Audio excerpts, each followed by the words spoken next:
Hey guys, this is James Coleman. Today is going to be the very first part of a multi-part series on Google G Suite accounts. And what I want to do is I want to basically introduce you to what G Suite is.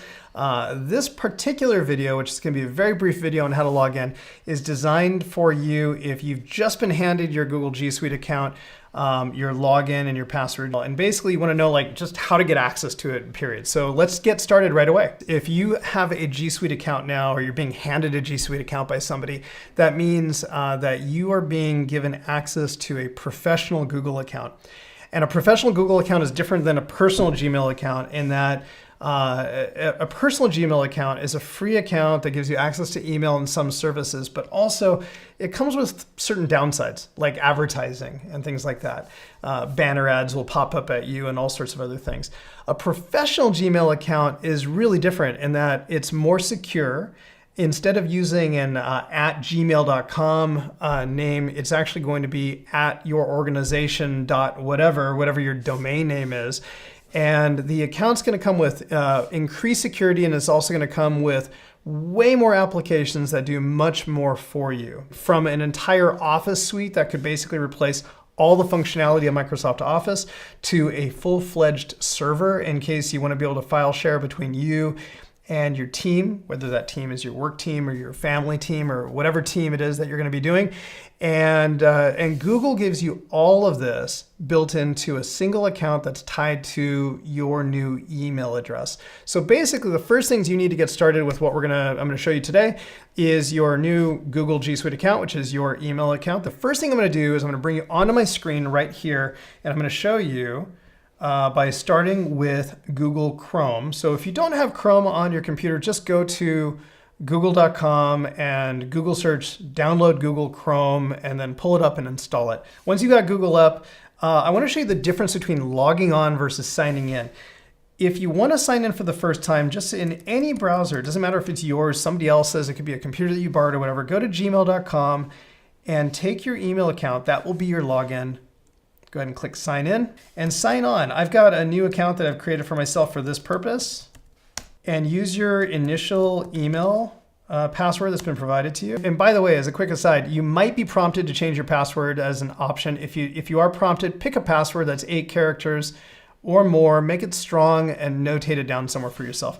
Once you sign in, you're in. You've got Gmail access immediately. And this basically is the initial place to send and receive email, get access to other applications. So I just went ahead and signed on to my Google account. If I can click sign out, I can walk away from the computer and there's nothing left on this particular computer. My passwords are not there, my bookmarks are not there. All I did was I gained access to just my email inbox. And so I'm just looking at what's on the server. There's a difference though, where you can actually use Chrome as a full-on application. So let me show you how you do that. In Chrome, you could do a couple of things. First of all, if you click in the upper right-hand corner, you have the ability to sign in. I'm going to go ahead and skip this. I'm not going to use this. Instead, what I'm going to do is I'm going to go to Manage People here. I can also do the same thing if you're on a Mac from the People menu at the top and go to Add Person. And the reason I'm going to do that is because what if somebody signed in and then signed out but left their bookmarks or some other data inside the browser? I don't want any of that stuff inside of my setup. I don't want it to accidentally merge. So what I'm going to do is I'm going to create a new person from the browser. And then what I'm going to do is click sign in.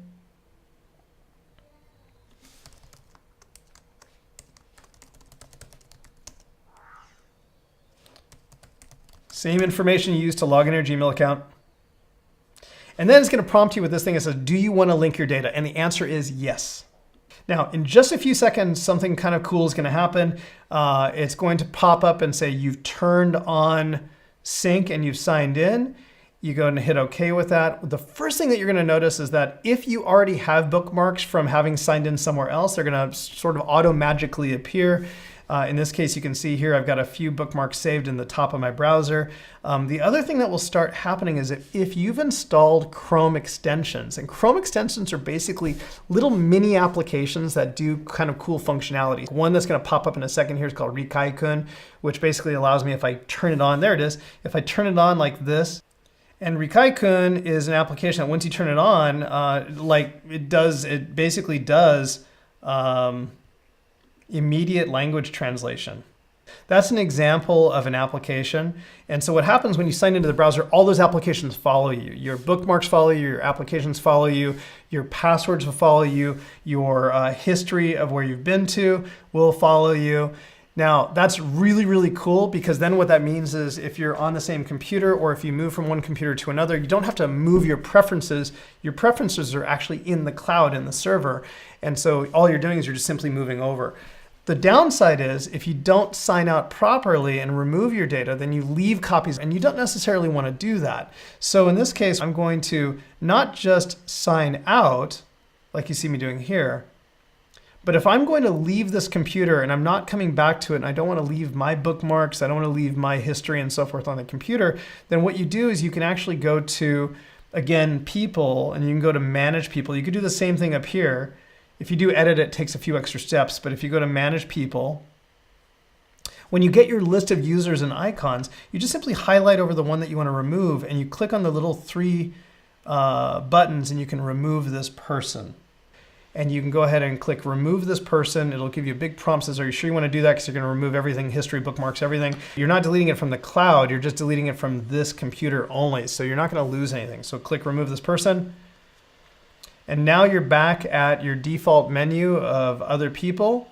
If you want to, at any time, you can go through and add another person. If you've got a personal Gmail account, assuming that that's allowed where you work to have access to it, please check with your employer on that.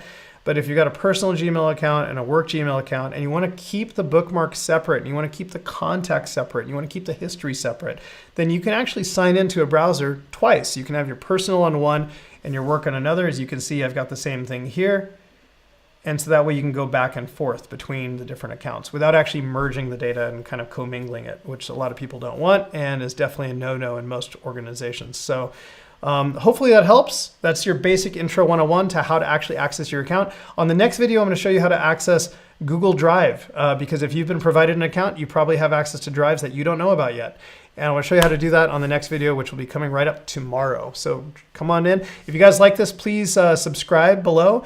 If you like the video, please click like. Give me some comments as well in the feedback. And I will be back with another video tomorrow.